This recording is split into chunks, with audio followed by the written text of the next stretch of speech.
Governor Pan Parag ഖാന്റെ പിടിവിട്ട പോക്കും SFIക്കാരുടെ ഉശിരൻ സമരവുമാണല്ലോ ഇപ്പോഴത്തെ ചർച്ചകൾ. എന്നാൽ ഈ ബഹളത്തിനിടയിൽ അധികമാരും ശ്രദ്ധിക്കാതെ കിടക്കുന്ന മറ്റൊരു കാര്യമുണ്ട്. കാലിക്കറ്റ് സർവകലാശാല സനാതന ധർമ്മ പീഠവും ഭാരതീയ വിചാര കേന്ദ്രവും സംയുക്തമായി സംഘടിപ്പിക്കുന്ന സെമിനാറിൽ പങ്കെടുക്കുന്നതിന് വേണ്ടിയാണല്ലോ കഴിഞ്ഞ ദിവസം ഹാൻഡ്സ് അടിച്ച് കിളി പോയി സംഘീകാൻ കോഴിക്കോടെത്തിയത്.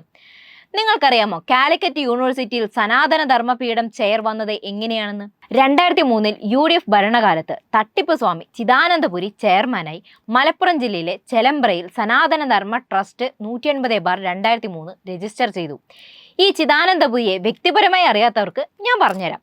സംഘപരിവാർ ഇന്നത്തെ പോലെ രാഷ്ട്രീയ അധികാരം കൈയാളുന്നതിനും വർഷങ്ങൾക്ക് മുന്നേ സനാതന ധർമ്മ പ്രചാരണം എന്ന പേരിൽ നാട് നീളെ പച്ചയ്ക്ക് വർഗീയത പരത്തി നടന്നിരുന്ന RSSന്റെ കൊടും ക്രിമിനലാണ് ഈ പറഞ്ഞ ആ സ്വാമി. 2004 ആന്റണിയെ കാലുവാരി കോൺഗ്രസ് നേതാവ് ഉമ്മൻചാണ്ടി മുഖ്യമന്ത്രി കസേരയിലും ലീഗ് നേതാവ് ET മുഹമ്മദ് ബഷീർ വിദ്യാഭ്യാസ മന്ത്രി കസേരയിലും ഇരിക്കുന്ന കാലം. ആ സമയത്ത് RSSനെ സുഖിപ്പിക്കുന്നതിലും വോട്ട് കീശയിലാക്കാനും വേണ്ടി കാലിക്കറ്റ് യൂണിവേഴ്സിറ്റിയിൽ സനാതന ധർമ്മ സ്റ്റഡീസ് ആൻഡ് റിസർച്ചിന് വേണ്ടി ട്രസ്റ്റിന് സനാതന ധർമ്മ പീഠം എന്ന പേരിൽ യൂണിവേഴ്സിറ്റി ചെയർ സ്ഥാപിക്കാൻ അനുമതി നൽകുകയായിരുന്നു അന്നത്തെ UDF.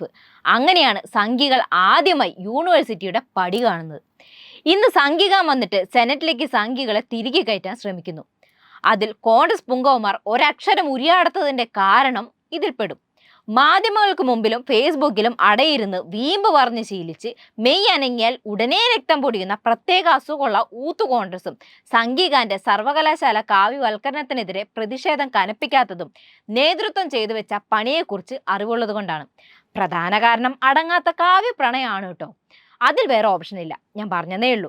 അതായത് പുതുതലമുറ സംഘികൾ പോലും നാക്കൊളുക്കാതെ സനാതന ധർമ്മം എന്നൊക്കെ പറയാൻ പഠിക്കുന്ന കാലത്തിന് മുന്നേ തികഞ്ഞൊരു സംഘപരിവാർ ഗ്രൂപ്പിന് സംസ്ഥാനത്തെ പ്രമുഖ സർവകലാശാലയിൽ ചെയർ അനുവദിച്ചു കൊടുത്തവരാണ് കോൺഗ്രസ് നേതൃത്വത്തിലുള്ള UDF ഭരണം. അന്നും ഇന്നും ഈ കോലിബി അവിഹിത സഖ്യം വളരെ രഹസ്യമായും പരസ്യമായും തുടരുന്നുണ്ട് എന്ന് സാരം.